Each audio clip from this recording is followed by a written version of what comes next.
Maligayang pagdating, mahal naming tagapakinig, sa kwentong ito tungkol sa pag-ibig. Isang sandali para sa iyong sarili, lumayo sa mundo, umupo ng komportable, ipikit ang iyong mga mata, at magpahinga.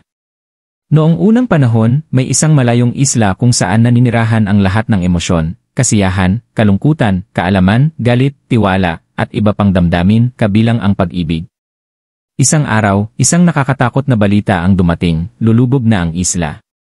Kailangan nilang lisanin agad o sila'y mamamatay. Lahat ay nagmamadaling naghanda ng kanilang bangka upang makaligtas maliban kay pag-ibig. Pinili nitong manatili hanggang sa huling sandali. Nang halos lumubog na ang isla, napagtanto ni pag-ibig na kailangan na nitong umalis. Ngunit may isang problema, wala nang natitirang bangka para sa kanya. Dahil sa pag-aalala, tumingin si pag-ibig sa paligid at nakita si Kayamanan sakay ng isang magarang gintong bangka. Tinawag niya ito, "Kayamanan, maaari mo ba akong isama?" Umiling si Kayamanan at sumagot, "Paumanhin, pag-ibig. Punong-puno ng ginto at pilak ang aking bangka. Wala nang puwang para sayo." Sunod, nakita ni pag-ibig si Kababawan sa isang napakagarang sasakyang pandagat. Nakiusap si pag-ibig, "Kababawan, tulungan mo ako." Saglit siyang tiningnan ni Kababawan at sinabing, "Pasensya na, pag-ibig. Basa ka at baka masira mo ang aking magandang bangka." Dumaan si Kalungkutan, kaya lumapit si pag-ibig at sinabi, "Kalungkutan, maaari ba akong sumama sayo?" Malungkot na tumugon si Kalungkutan, "Pasensya ka na, pag-ibig. Napakalungkot ko ngayon at gusto kong mapag-isa."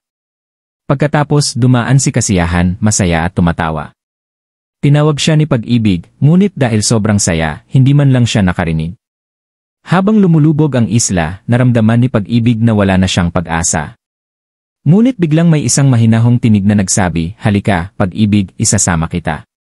Sumakay si pag-ibig sa bangka at ligtas na nakarating sa tuyong lupa. Ngunit dahil sa sobrang tuwa, nakalimutan niyang tanungin ang pangalan ng matanda.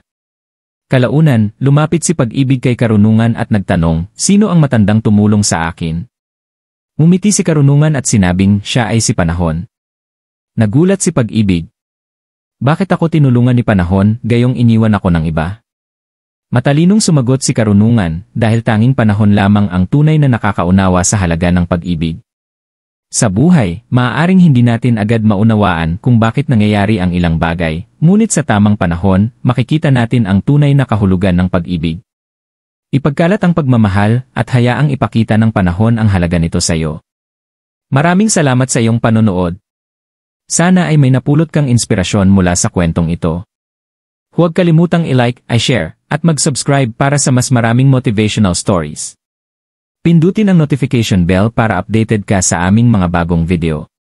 Tandaan, ang bawat araw ay isang bagong pagkakataon para umangat at maging mas mabuting bersyon ng iyong sarili. Hanggang sa susunod na video, keep rising and stay inspired.